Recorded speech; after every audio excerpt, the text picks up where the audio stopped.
नमस्कार दोस्तों, आज इस वीडियो में हम सुनेंगे जितिया व्रत से जुड़ी हुई संपूर्ण व्रत कथा। जितिया व्रत को खास संतान के लिए किया जाता है। मान्यता है कि इस व्रत का पालन करने से संतान दीर्घायु होती है, साथ ही संतान तेजस्वी और मेधावी बनती है। इस व्रत को संतान के लिए किया जाता है, इसलिए यह जितिया व्रत सभी माताओं और बहनों के लिए अति आवश्यक है। मेरी माताओं और बहनों, शास्त्रों के मुताबिक जो महिला जितिया का व्रत रखती है उसकी संतान की रक्षा स्वयं भगवान कृष्ण करते हैं, इसलिए इस व्रत का कुछ खास ही महत्व माना गया है।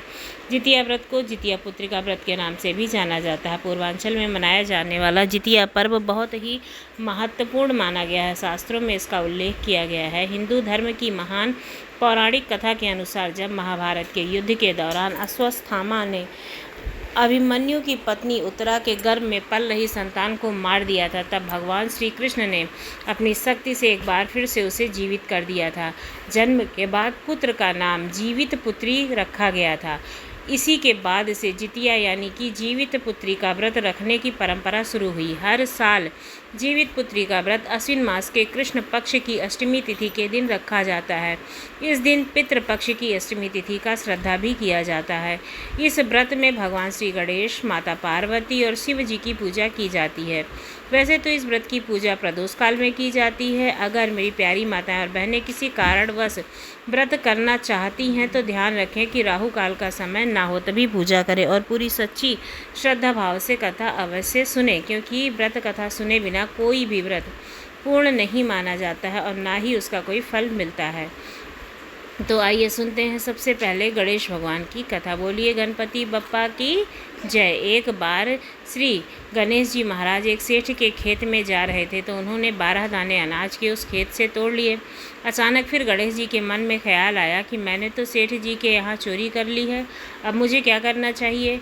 अब वह पछतावा करने लगे और सोचने लगे कि मुझसे यह पाप तो हो ही गया है, अब मैं क्या करूं। तो सोचते सोचते गणेश जी ने कहा कि चलो मैं सेठ जी के घर पर 12 साल नौकरी कर रह जाता हूं, अब इससे मेरे पाप भी कम हो जाएंगे। और यह सोचकर गणेश जी एक बालक का रूप धारण कर करके उस सेठ जी के घर चले गए। जब वह सेठ के घर पहुँचे तो वह सेठ जी से कहने लगे कि मुझे किसी भी काम पर रख लो, मुझे अपना पाप कम करना है। अब सेठ जी को एक छोटे से नौकर की ज़रूरत तो थी। अब उस सेठ ने बालक रूपी श्री गणेश को काम पर रख लिया। एक दिन सेठ जी राख से हाथ धो रहे थे, तभी गणेश जी ने सेठ जी का हाथ पकड़कर मिट्टी से धुला दिया। अब उस बालक की इस ऐसी उद्दंडता को देखकर सेठ जी के पास गई और बोली कि आपने ऐसा कौन सा नौकर रख लिया है। इसने नौकर मेरा हाथ पकड़ करके उसे मिट्टी से धुला दिया। उस सेठ ने गणेश जी को अपने पास बुलाया और अपने पास बुला करके सेठ जी ने कहा कि क्यों भाई, तूने ऐसा क्यों किया है, तुमने सेठानी का हाथ क्यों पकड़ा। और गणेश जी ने कहा कि मैं तो उन्हें यह शिक्षा दे रहा था कि राख से हाथ धोने से घर की लक्ष्मी नाराज होकर चली जाती हैं और मिट्टी से हाथ अगर धोया जाए तो माता लक्ष्मी लौट कर वापस घर आ जाती हैं। अब तो सेठ जी ने कहा कि यह बालक तो सच कह रहा है, इसकी बातों में तो सच्चाई है। अब ऐसा करते करते कई दिन बीत गए थे।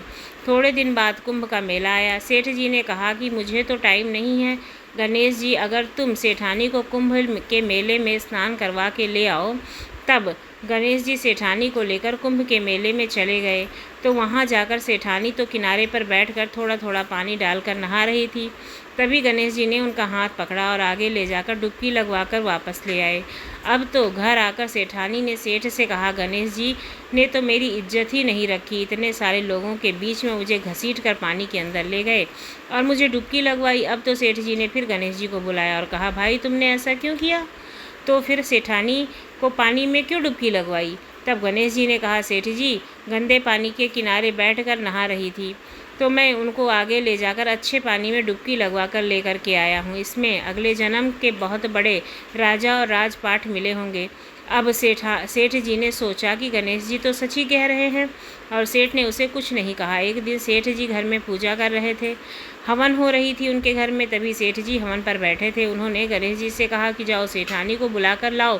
जैसे ही गणेश जी सेठानी को बुलाने गए तो सेठानी को तो काली चुनरी ओढ़कर तैयार होकर गणेश जी के साथ चलने लगी। तभी गणेश जी ने उस चुनरी को उतारकर फाड़ दिया और कहा, लाल रंग की चुनरी ओढ़ के सेठ जी के पास चलो। अब सेठानी नाराज़ हो गई और गणेश जी के साथ आने से मना कर दिया और वह अपने कमरे में सो गई। उधर हवन पर बैठे हुए सेठ जी सेठानी का इंतज़ार करते रह गए। तभी देर हो चुकी थी, सेठानी जी बाहर नहीं आई। तब सेठ जी स्वयं अंदर गए तो देखा सेठानी सो रही है। अब सेठ जी के आते ही सेठानी उठकर खड़ी हो गई। फिर सेठ जी से कहा कि क्या बात है, तुम सो क्यों रही हो? तभी सेठानी जी बोली कि आज तो गणेश ने हद ही कर दी है, मेरी चुनरी फाड़ दी। इसके बाद सेठ जी ने गणेश जी को बुलाकर डांटा और कहा, तुम बहुत बदमाशी करते हो, बहुत उद्दंड बालक हो, सेठानी से ऐसा मत किया करो। तब गणेश जी ने कहा, पूजा पाठ में काले रंग का वस्त्र नहीं पहनते हैं, इसलिए मैंने तो सिर्फ लाल वस्त्र पहनने के लिए बोला था। काला वस्त्र पहनने से कोई भी शुभ काम सफल नहीं होता है। तो सेठ जी ने सोचा कि गणेश जी तो समझदार हैं। ऐसा करते करते कई दिन बीत गए। एक दिन सेठ जी के घर पर गणेश भगवान की पूजा थी। तब पंडित जी ने सेठ जी से कहा कि वह तो गणेश भगवान की मूर्ति लाना भूल गए हैं, अब क्या करेंगे? तभी गणेश जी बोले कि मेरे को तो मूर्ति बनाकर विराजमान कर लो, आपकी पूजा सफल हो जाएगी, आपके सारे काम सफल हो जाएंगे। अब उस गणेश जी की बात को सुनकर सेठ जी को बहुत गुस्सा आ गया और वह बोले, अब तक तो तुम सेठानी से ही मजाक करते थे, वहाँ तक तो ठीक था, लेकिन अब तो तुम मुझसे भी मजाक करने लगे हो। अब गणेश जी बोले, मैं मजाक नहीं कर रहा हूँ, मैं सच में कह रहा हूँ। ऐसा कहते ही गणेश जी ने अपना असली रूप धारण कर लिया। अब क्या था, सेठ और सेठानी को देखते ही रह गए। फिर उन्होंने गणेश जी की पूजा शुरू कर दी और ख़त्म होते ही गणेश जी तो वहाँ से अंतर्ध्यान हो गए। अब सेठ और सेठानी को बहुत ही अफसोस हो रहा था कि इतने सालों से हमारे पास गणेश जी रह रहे थे और हमें पता ही नहीं चला, अनजाने में हमने उनसे कितना काम करवाया। ऐसा सोचते सोचते सेठ जी बहुत दुखी हो गए। अब गणेश जी ने रात को सेठ के सपने में आकर सेठ जी से कहा कि सेठ जी, आपके खेत में से मैंने 12 साल पहले 12 अनाज के दाने तोड़े थे, उसी का कर्ज उतारने के लिए मैं आपके घर 12 सालों तक नौकरी पर रहा। आपको अफसोस करने की आवश्यकता नहीं है, आज से आपके घर में किसी भी चीज़ की कोई भी कमी नहीं रहेगी। इस प्रकार से गणेश जी के आशीर्वाद से सेठ और सेठानी का पुत्र वान हो गए और धनवान भी हो गए। गणेश भगवान, जैसी कृपा आपने सेठ और सेठानी पर की है, वैसे ही सब पर करना। बोलो गणेश भगवान की जय। आइए सुनते हैं अब जितिया व्रत की कथा। एक समय की बात है, सेमर के पेड़ पर एक चील रहती थी और पास ही झाड़ी में एक सीरन भी रहता था। अब कुछ दिनों में दोनों की गहरी दोस्ती हो जाती है। दोनों आपस में खूब बातें करते और चील को जो कुछ भी खाने को मिलता था उसे लेकर कुछ सियारन को अवश्य देती थी। सियारिन भी चील का खूब ध्यान रखती थी। इसी तरह दोनों का जीवन आनंद से कट रहा था।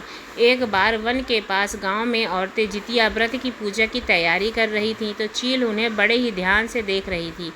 अब उसने अपनी प्यारी सखी सियारन को भी यह बताया, तो यह सुनकर दोनों ही इच्छा हुई कि चलो वहाँ पर जाकर देखते हैं वहाँ महिलाएं क्या कर रही हैं। वो दोनों यह सोचकर वहाँ पर गए और ध्यान से उन महिलाओं को देखते रहे कि कैसे पूजा पाठ की, और उसके बाद में व्रत रखा, कथा कही और सुनी। सारी पूजा पाठ तो उन दोनों ने बड़ी ही गौर से श्रद्धापूर्वक देखा और सुना। बाद में उन दोनों ने निश्चय किया कि हम भी यह व्रत करेंगे।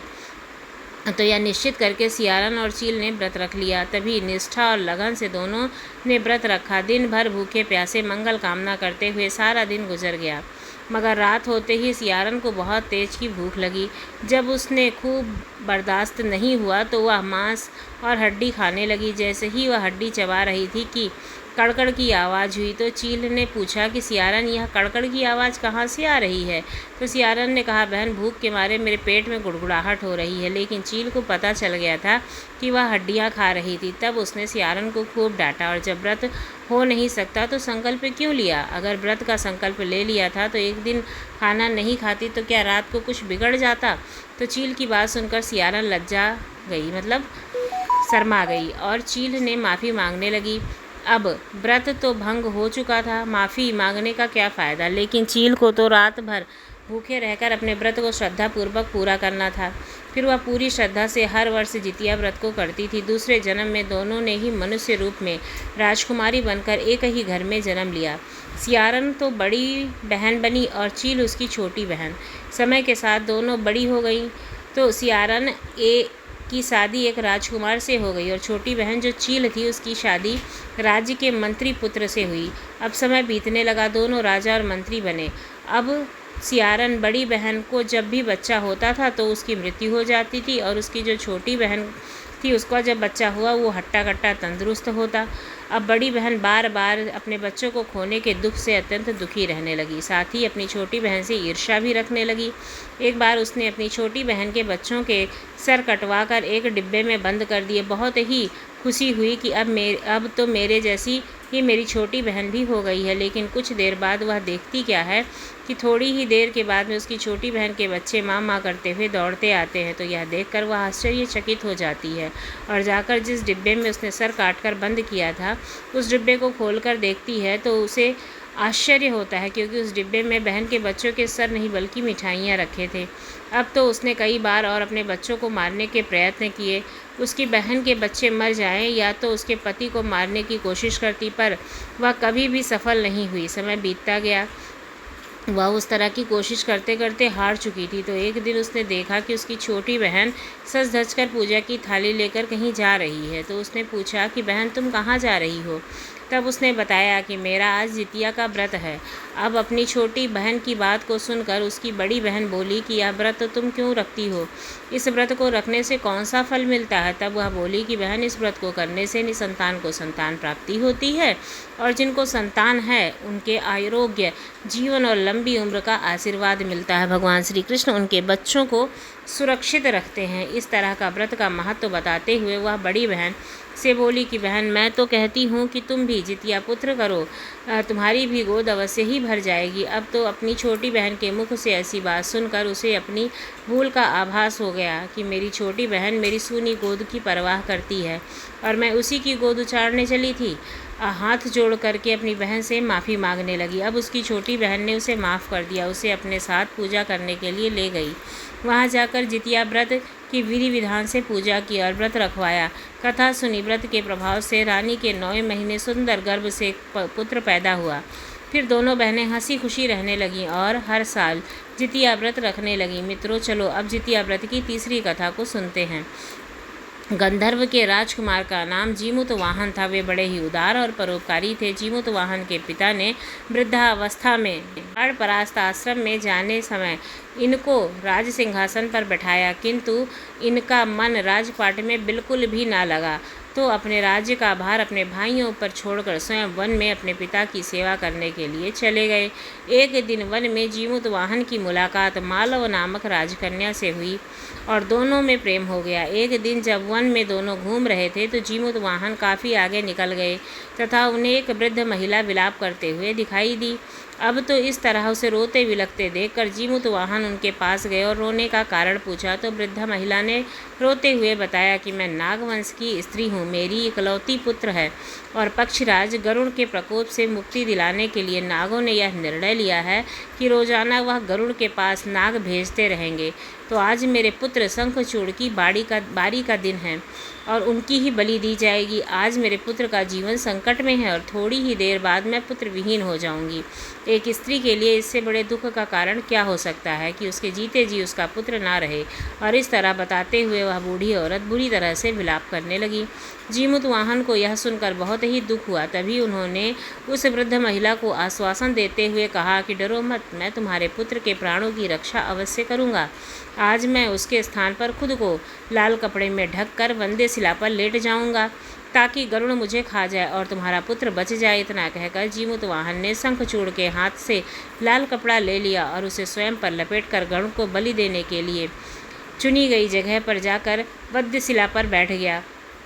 नियत समय पर गरुड़ जी बड़े ही वेग से वहां आए और लाल कपड़े से ढके हुए जीमूतवाहन को पंजे से दबोचकर प्रहार की ओर चले गए। पहाड़ के शिखर पर जाकर बैठ गए। गरुड़ ने अपनी कठोर चोंच से उस पर प्रहार किया। जीमूतवाहन के शरीर को बड़ा सा मांस का हिस्सा नोच लिया। इसकी पीड़ा से जीमूतवाहन की आंखों में अश्रु बह निकले और वह दर्द से कराह लगे। अपने पंजे के जकड़े प्राणी की आंखों में आंसू और मुंह से कराह सुनकर गरुड़ बड़े ही आश्चर्य में पड़ गए, क्योंकि ऐसा पहले तो कभी हुआ नहीं था। तो तो उन्होंने जीमूतवाहन से उनका परिचय पूछा। तो जीमूतवाहन ने अपना सारा किस्सा कह सुनाया और साथ ही यह भी बताया कि एक स्त्री के पुत्र की रक्षा के लिए मैं अपने प्राणों की बलि देने आया हूँ। आप मुझे खाकर अपनी भूख शांत करें। यह सुनकर गरुड़ उनकी बहादुरी और दूसरों की प्राण रक्षा के लिए स्वयं का बलिदान देने के हिम्मत से बहुत ही प्रभावित हुए। उन्हें स्वयं पर पछतावा होने लगा और यह सोचने लगे कि एक मनुष्य है जो दूसरे के पुत्र की रक्षा के लिए स्वयं की बलि दे देता है, और एक मैं हूँ जो देवों के संरक्षण में हूँ किंतु दूसरों की संतानों की बलि ले रहा हूँ। उन्होंने जीमूतवाहन को तुरंत मुक्त कर दिया और कहने लगे कि हे उत्तर मनुष्यों में तुम्हारी भावना और त्याग से मैं बहुत ही प्रसन्न हूँ। मैंने तुम्हारे शरीर पर जो घाव किए हैं मैं उसे तुरंत ठीक कर देता हूँ। तुम अपनी प्रसन्नता के लिए मुझसे कोई वरदान मांगो। गरुड़ की यह बात सुनकर जीमूतवाहन ने कहा, हे पक्षीराज, आप तो सर्वसामर्थ हैं। यदि आप प्रसन्न हैं तो वरदान देना चाहते हैं तो आप सर्पों को अपना आहार बनाना छोड़ दें। आपने अब तक जितने भी प्राण लिए हैं उनको जीवन दान प्रदान करें। तो गरुड़ ने सबको जीवन दान दिया और नागों की बलि न लेने का वरदान दिया। इस प्रकार जीमूतवाहन के साहस से नाग जाति की रक्षा हुई। गरुड़ ने कहा, तुम्हारी जैसी इच्छा वैसा ही होगा। हे राजन, जो स्त्री तुम्हारे इस बलिदान की कथा सुनेगी और विभिन्नतापूर्वक व्रत का पालन करेगी उसकी संतान मृत्यु के मुख से निकल आएगी। तभी से पुत्र की रक्षा हेतु जीमूतवाहन की पूजा की प्रथा शुरू हो गई और यह कथा माना जाता है कि कैलाश पर्वत पर भगवान शंकर ने माता पार्वती को सुनाई थी।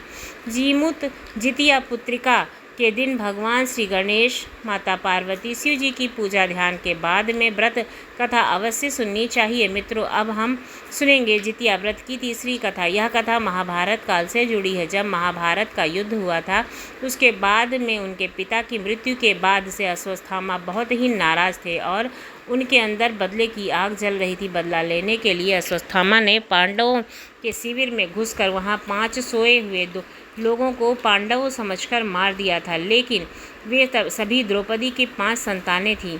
उनके इस अपराध के कारण अर्जुन ने उसे बंदी बना लिया और उनकी दिव्य मणि भी छीन ली, जिसके फलस्वरूप अश्वत्थामा ने उत्तरा की अजन्मी संतान को गर्भ में मारने के लिए ब्रह्मास्त्र का उपयोग किया, जिसे निसफल करना नामुमकिन था।